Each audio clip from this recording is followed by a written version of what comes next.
इतने दिन हो गए हैं सरकार से याचिका कर रहे हैं, जबकि आज 17वां दिन है आपका अनशन का, और 1 महीने से ज़्यादा हो गए आप लोग इस सरकार से मांग करते हुए, तो क्या कहना चाहेंगे आप? हम यही कहना चाहते हैं कि हमको जो हमारी मांगे हैं वो हमारी पूरी हो जाएं। हम लोग भी चलें, स्कूल में पूरे मनोयोग से पढ़ावें और बच्चों को जो हमारा दायित्व है अध्यापन कार्य करें, बच्चों का भविष्य सुधारें। लेकिन अभी हमारी मांगे पूरी नहीं हुई। बरसों से हमारा वेतन अकारण अवरुद्ध है, जबकि हिंदुस्तान में पहली बार ऐसा हो रहा है बिना सो कॉल नोटिस, बिना किसी लिखित आदेश के हमारा वेतन अवरुद्ध कर दिया गया है। तो आप लोग अनशन पे बैठे हुए हैं, अगर ऐसे में यदि किसी आपके कार्यकर्ता को यदि कुछ हो जाता है तो उसकी जिम्मेदारी को किसकी रहेगी? इसकी संपूर्ण जिम्मेदारी जो इस संकट को पैदा किए हैं, जो इस संकट को खड़ा किए हैं, संपूर्ण जिम्मेदारी उनकी है। और ऐसा हुआ भी। हम लोगों ने बहरहाल उस पर कोई विधिक कार्रवाई नहीं की।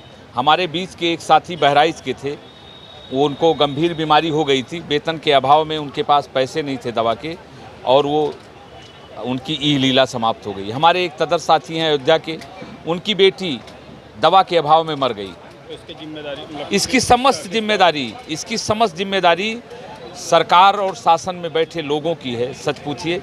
लेकिन जब हमारी बात नहीं सुनी गई, हम प्रभु बजरंगबली के चरण में बैठे हैं, कलयुग का इनको भगवान कहा जाता है, तो हमने जब देखा कहीं ना कहीं विसंगतियां हैं। हम 15 महीना लगातार सरकार से और सरकार के जितने नुमाइंदे हैं, वो चाहे वरिष्ठ मंत्री हों, चाहे दोनों उप मुख्यमंत्री हों, चाहे तमाम दर्जनों मंत्री ऐसे हैं जिनके दरवाज़ों पे मैंने याचना किया। हमारे 14 शिक्षक एमएलसी भारतीय जनता पार्टी के हैं, उनके दरवाजे पर हमने याचना की।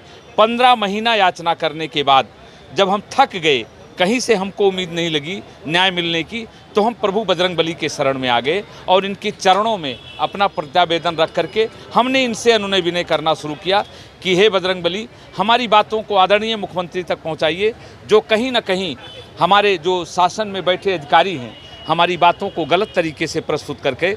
और जब मैं अधिकारियों से कहता हूं तो कहते हैं माननीय मुख्यमंत्री जी ने वेतन आपका रोका है, लेकिन मैंने अपनी आंखों से देखा है और कानों से सुना है।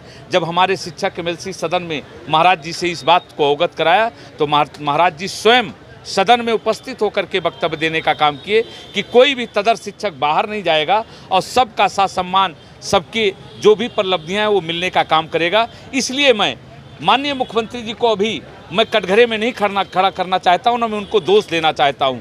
कहीं ना कहीं ये बात सत्य है कि अधिकारियों ने भ्रमित करने का काम किया है और हमारी बात महाराज जी तक पहुंचने नहीं पा रही है। मैं 2 बार अपॉइंटमेंट लेने की भी कोशिश किया, उनके पीएनटी पे मैंने संपर्क किया, मैंने नाम भी नोट कराया, लेकिन मुझको अपॉइंटमेंट नहीं मिला। मैं चाहता हूँ आपके चैनल के माध्यम से हमारी बात को 5 मिनट आदरणीय मुख्यमंत्री जी सुन लें। अगर हम कहीं गलत हों तो हमको बाहर कर दें, हम उफ नहीं करेंगे, लेकिन हमें अपनी सत्यता पे और अपनी निष्ठा पे भरोसा है कि हम 100% सत्य हैं। गलत अधिकारी हैं, गलत तरीके से हमारे आदरणीय यशस्वी मुख्यमंत्री को, जो कि लोक कल्याणकारी सरकार चला रहे हैं, जिनका पूरे देश में नहीं पूरे विश्व में डंका बज रहा है, इनके कारनामों का, इनके कार्यों का, इनकी ईमानदारी का। लेकिन कुछ तथाकथित अधिकारी हमारे महाराज जी की छवि पे दाग लगा रहे हैं। ये हमें लगता है अध्यापकों का वेतन रुका है, जो भारत का भाग्य विधाता होता है, जो भारत का भविष्य तय करता है, कहीं ना कहीं उनके दामन पे बदनुमा दाग न लग जाए। मैं महाराज जी से ये उम्मीद करता हूँ हमारी बातों को सुनेंगे। नारा है सरकार का, पढ़ेगा युवा, बढ़ेगा युवा। जब शिक्षक इस तरीके का धरना देंगे तो कैसे पढ़ेगा युवा? सरकार का नारा नहीं है, सरकार का नारा है, लेकिन इम्प्लीमेंट तो शासन करता है ना। शासन क्या है ये बखूबी जानता है। महाराज जी को ये गलत फहमी नहीं पालना चाहिए। ये आईएएस किसी के नहीं है, ये अफसर किसी के नहीं है।